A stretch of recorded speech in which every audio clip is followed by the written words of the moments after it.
O professor erra quando ele acha que os adultos não precisam da adaptação ao meio aquático. Como eu disse, a gente falou um pouquinho disso anteriormente. É o exemplo da minha aluna.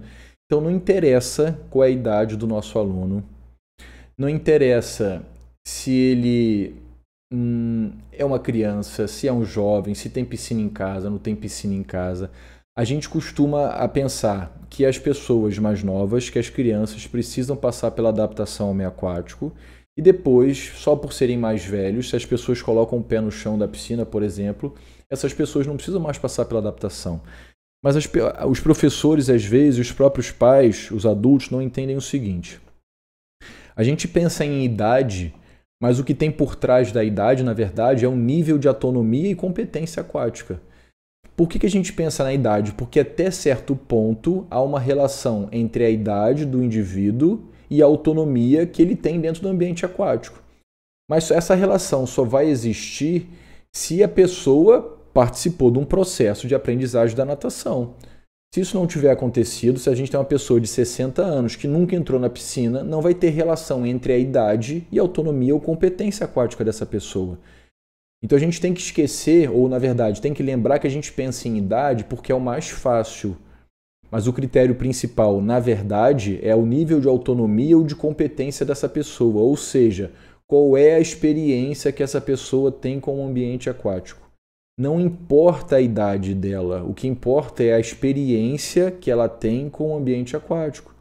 Então, se eu tenho uma criança de 3 anos, se eu tenho uma idosa de 70 anos que querem fazer natação e a experiência que eles têm é nenhuma, os dois têm que passar pela adaptação ao meio aquático. Se eu tenho uma criança de 10 anos e tenho um adulto de 30 e a experiência deles é nenhuma ou quase nenhuma, os dois têm que passar pela adaptação ao meio aquático. Aí, como eu disse, os tópicos estão interligados. A gente vai voltar lá naquela ideia da contextualização. Os dois, a criança de 10 e o adulto de 30, têm que aprender a adaptação, mas os contextos são diferentes. Muito possivelmente o adulto vai conseguir aprender algumas coisas com mais facilidade porque o nível de atenção e de cognição deles é maior do que o das crianças. Mas, por outro lado, alguns conteúdos as crianças vão aprender mais rapidamente porque elas não estão nem aí. Elas vão experimentando, vão repetindo e repetem. E para a aprendizagem, a repetição ela é importante. E às vezes o adulto fica com vergonha, o que os outros vão pensar de mim? Tô passando vergonha na frente de todo mundo. Então, a idade ela vai influenciar positivamente em algumas variáveis e vai influenciar negativamente em outras variáveis. Tá? Mas no final das contas não interessa, tem que passar pela adaptação ao meio aquático. Por exemplo, daquela aluna que eu estava falando para vocês. Valeu, Débora. Daquela aluna que eu tenho na graduação que eu estava falando para vocês. A professora falou para ela, não, você não precisa passar pela adaptação, você tem condições de aprender a pernada, aprender os nados, porque você já é adulta. Ela, professora, mas eu tenho medo. Um dos pontos mais importantes da adaptação não é só aprender a parte motora, mas é perder esse medo, é ganhar confiança. E ela falou que ela passou uma vergonha danada porque ela trabalha do lado da escola de natação e a professora ficava gritando o nome dela para poder incentivá-la a conseguir fazer, porque ela ficava fazendo a pernada lá e não saía do lugar, né? Aí a professora, vamos supor que seja o Lucas, tá bom, Lucas? Pegando o seu pé. Vamos, Lucas, vamos, Lucas, vamos, Lucas. E o Lucas não saía do lugar. E a professora está achando que está fazendo o melhor que ela pode para poder incentivar o Lucas. Aí ela falou que quando chegou no trabalho, as pessoas perguntaram assim para ela, você está fazendo natação aqui do lado? Ela sem graça, tô, por quê? Eu vi a professora falando o seu nome, gritando alto daqui. Então o professor acha que ele está ajudando. Por que vai ficar gritando o nome dela? Ela não é atleta, ela não está dando tiro, não está fazendo teste de nada, ela está tentando aprender a estar na água. Só isso. É adaptação ao meio aquático. Tá? E não interessa a idade, o que interessa é o nível de experiência. Vamos para o 8º aí. O professor não planeja o ensino da adaptação ao meio aquático em níveis. No final desse ano, na verdade em novembro, vai ser lançado um livro que foi organizado por 2 professoras, a Aline e a Josária, que é sobre experiências no ambiente aquático. Eu tenho um capítulo de livro que fala justamente sobre essa transição do nado rudimentar, da adaptação ao meio aquático para a aprendizagem dos nados. E eu propus no livro justamente esse gráfico que está aí. Deixa eu botar aqui o laser point, calma aí. Então, qual é a intenção desse gráfico? Aqui, a gente tem embaixo os níveis de aprendizagem. Deixa eu mudar a tela aqui. A gente tem embaixo aqui os níveis de aprendizagem. Percebam que aqui do nível 1 até o nível 5, eu estou sugerindo que se tenha basicamente adaptação ao meio aquático. Depois, do nível 5 até o nível 9, eu tenho conteúdos tanto de adaptação, que é esse azul aqui, quanto de ensino ou iniciação à aprendizagem dos nados. E depois eu tenho um conteúdo que seria basicamente, ou momento, que seria basicamente de aprendizagem dos nados. Esse é um desenho geral. Dependendo da proposta que você acredita para a sua escola de natação, você pode ter uma distribuição que seja mais assim, ó. Onde aqui em cima, vamos supor que isso aqui seja o percentual do tempo dedicado ao ensino da adaptação. Percebam que é muito maior do que o tempo dedicado aos nados, que está em amarelo. Valeu, meu amigo. Valeu, Caio. Obrigado por sua presença aí.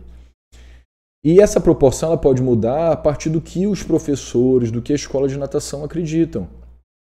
E mesmo aqui nessa terceira etapa, onde a gente tem o ensino basicamente dos nados, vou colocar o N aqui, o ensino dos nados, você pode continuar com conteúdos de adaptação, que vou marcar em amarelo. Vamos supor que isso aqui seja cerca de 15% da sua aula e 85% está reservado à realização ou aprendizagem dos nados. Só que você está propondo isso de uma maneira mais intencional, de uma maneira mais organizada. Então, quando a mãe chega lá na sua escola de natação para poder levar o filho dela, você fez lá algum tipo de avaliação diagnóstica, por exemplo, e percebeu que essa criança vai ficar no nível 2. Você já sabe o que ela deveria ter aprendido, que está para trás aqui, você sabe o que ela vai aprender. E vai ficar claro para a mãe, vai ficar bem palpável para a família e para a própria criança o que ela vai aprender em cada nível de aprendizagem. E o que eu falei para vocês que é para a gente pensar é justamente essa etapa 2 aqui, que é uma transição mais suave entre a adaptação e a aprendizagem dos nados. A gente tem um momento que é exclusivo de aprendizagem da adaptação, um momento que é a etapa 2, onde a gente tem a adaptação e os nados, e essa proporção, esse percentual vai depender do que cada escola de natação acredita que é o mais adequado para elas. E temos um nível 3, onde quase tudo está relacionado à aprendizagem dos nados, ao aperfeiçoamento dos nados, mas a gente pode continuar com os conteúdos de adaptação. Deixa eu ver se eu consigo apagar essa rabiscada toda aqui. Não, vou ter que sair, consigo, para poder mostrar uma coisa para vocês. Tem aqui umas siglas. Beleza. Tem umas siglas aqui, ó. S, nós veremos o que é isso. SC, o C e depois o CC. Aqui a ideia é a gente dosar a complexidade das tarefas, que é um outro erro que eu vou falar para vocês que o professor não sabe o que fazer. Então tem exercícios que são simples, tem exercícios que são combinados e são complexos. Os exercícios simples vão acontecer mais no início da adaptação. Os exercícios combinados complexos podem ficar para a vida inteira. Porque imagina o seguinte, se a pessoa está numa situação de risco de afogamento, o que ela precisa é ter autonomia no ambiente aquático por meio de atividades combinadas e complexas. Tem correnteza, o mar está muito batido, cheio de coisa na água, sei lá o que a pessoa está fazendo, estava andando de bote, de barco, de lancha, aconteceu alguma coisa. Ela precisa dominar conteúdos que estão aqui, e não conteúdos simples. Ela está se afogando, ela fala o seguinte, calma aí, eu vou fazer 10 bolinhas, não serve para nada isso. As 10 bolinhas servem para criança de 2 anos. O cara que está se afogando, ele precisa conseguir prender o ar, nadar submerso por 15 metros, por ele se livrar daquela montoeira de entulho que está flutuando, sei lá o que está acontecendo. A gente vai reproduzir isso nas nossas aulas. Por meio de brincadeiras e por meio de jogos. É o Eric, ó. Com algumas adaptações. O Eric é um professor que está fazendo a nossa especialização em formação de atletas em esportes aquáticos. E a gente conversou isso lá. Ele falou, pô, professor, está explodindo minha cabeça. E essa aqui é a intenção, sabe, pessoal? A gente repensar algumas coisas que a gente faz. E foi assim que eu comecei. Então a gente acha que está fazendo o melhor. Mas a gente às vezes ouve um ponto de vista que a gente pensa assim, caramba, se eu fizesse isso seria bacana. Isso que o Eric falou, isso aqui é um desenho geral, vocês vão adaptar da maneira que vocês acreditam. A gente poderia ter aqui dentro dessa minha proposta, ó, no nível 1, crianças de 2 anos de idade, aí seria 2, 3, 4, 5, crianças aqui de 6 anos, 7, 8, 9 e 10 anos.